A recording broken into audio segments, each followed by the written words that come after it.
போற்றும் பக்த ரட்சனே நாராயணா, உலகளந்த பெருமானே தேவா நாராயணா, பார்க்கடல் வாசா பக்தர்கள் நேசா நாராயணா, பாம்பனை வாசா பரமதயானா நாராயணா. நிறைய சீடர்களை சேர்த்துட்டே வராரு, ஒருபாடு சீடர்கள் ஆயிட்டாங்க. இப்போ போகர் ஒரு நாள் தியானத்துலேருந்து பார்க்கும்போது வேற்று கிரகத்துலேருந்து ஏலியன்ஸ், அதாவது வேற்று கிரக வாசிகள் இந்த பூமிக்குள்ளே வராங்க. பேசிப்போ ஏதோ ஒரு இயந்திரத்து மூலமாக உள்ளே வராங்க. இவங்க வந்து என்ன பண்ணுவாங்கன்னா, அவனுக்கு அந்த பூமியை வாழ வைக்கிற நோக்கம் கிடையாது, அழிக்கிற நோக்கம் தான் இருக்குது. உடனே இவர் தியானத்துலேருந்து இதை பார்த்துக்கிறாரு போகர். தன்னோட சீடர்கள் எல்லாரையும் கூட்டிகிட்டு எகிப்து தேசத்தில் இவர் ஒரு வானத்தில் ககன மார்க்கமாக பறந்து போய் நிற்கும். உடனே அங்கே இருக்கிற மக்களெல்லாம் பார்த்து பயந்து போய் வில்லு அம்பு ஈட்டிலாம் எறிகிறாங்க. உடனே அவங்களோட பயத்தை புரிஞ்சுட்டு போகநாதர் கீழே மெதுவாக இறங்கி வந்து அவங்க எல்லாருக்கும் அன்பால் அரவணைச்சி மூலிகை வித்தைகள், ஒரு சில மந்திர வித்தைகள்லாம் காமிச்சு அவங்கள வந்து அன்பால் அரவணைச்ச உடனே இப்படி ஒரு ஆபத்து இந்த பூமிக்கு வரப்போகுது, நம்ம இதுலேருந்து இந்த உலகத்தை காப்பாதுன்னு சொல்லி போகர் வந்து அவங்களுக்கு சொல்கிறார். சொன்ன உடனே அவங்க எல்லாரும் அதை கேட்டுக்கிட்டு என்ன பண்ணலாம் அப்படின்னு உடனே இதில் நம்ம 4 பக்க முக்கோண எந்திரம், அந்த பிரமிடுக்கு பேர் 4 பக்க முக்கோண எந்திரம்னு பேர். அதை எகிப்தில் தான் அமைக்கணும், ஏன்னா அதான் அந்த பூமியோட மையப்பகுதி, அங்கே மட்டும்தான் அது வேலை செய்யும்.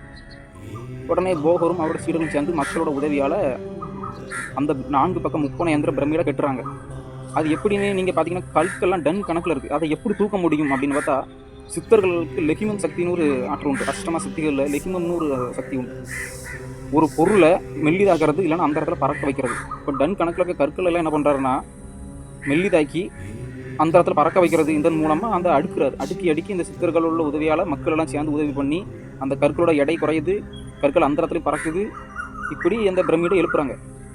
இப்போ பார்த்தீங்கன்னா பிரமிடை எப்படி எழுப்புனாங்கன்னு கேட்டிங்கன்னா யானையை வச்சு எழுப்புனாங்க, மணல் சாரம் போட்டு எழுப்புனாங்க அப்படின்னு சொல்கிறதுலாம் வந்து கட்டுக்கதை. உண்மை கதை என்னென்னு பார்த்தீங்கன்னா போகரோட லெகிமன் சக்தி, அதாவது அந்த அவர் கூட இருந்த அவரோட சித்தர்களும் போகரும் சேர்ந்து கற்களை லகுவாக்கி மக்களோட உதவியால் அந்த பிரமிடை எழுப்புறாங்க. எழுப்பி எல்லாருக்கும் பூனை மந்திரத்தை கொடுக்காரு. பூனை மந்திரம், இந்த பூனை மந்திரம்னு ஒரு மந்திரம் இருக்குது. அந்த மந்திரத்தை கொடுத்து இந்த மந்திரத்தை சொல்லுங்க அப்படின்னு சொல்லிட்டு பிரமிடு மேலே உச்சியில் போய் ஏறி உட்காந்துக்கிறாரு தலைவர் போகநாதர்.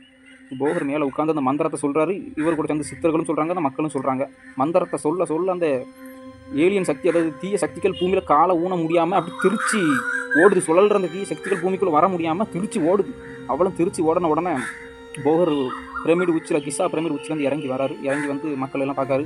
இந்த தீய சக்தியே விரட்டாரு, இவர் தான் கடவுள் சொல்லி எல்லா மக்களும் அவர் காலில் ஊந்துடுறாங்க. இப்போ போகர் வந்து பூனை கண்ணார்னு சொல்லி எகிப்திலே சமாதி ஆகிறார். இங்க வாங்க, இந்த பிரமிட கட்டின கேங்கோட பேர்கள் தான் இங்க இருக்கு. ஹேபர் அப்படின்னா டீ, சு அப்படின்னா ஃப்ரெண்ட்ஸ், கர்தூஸ், கோஃபு, கோஃபு அப்படின்னா இங்க கோஃபுவோட கேங் ஆஃப் குரூப் ஃப்ரெண்ட்ஸ் போட்டிருக்கேன்னு சொல்றீங்க. இது 4600 வருஷத்துக்கு முன்னாடி எழுதியிருக்காங்க.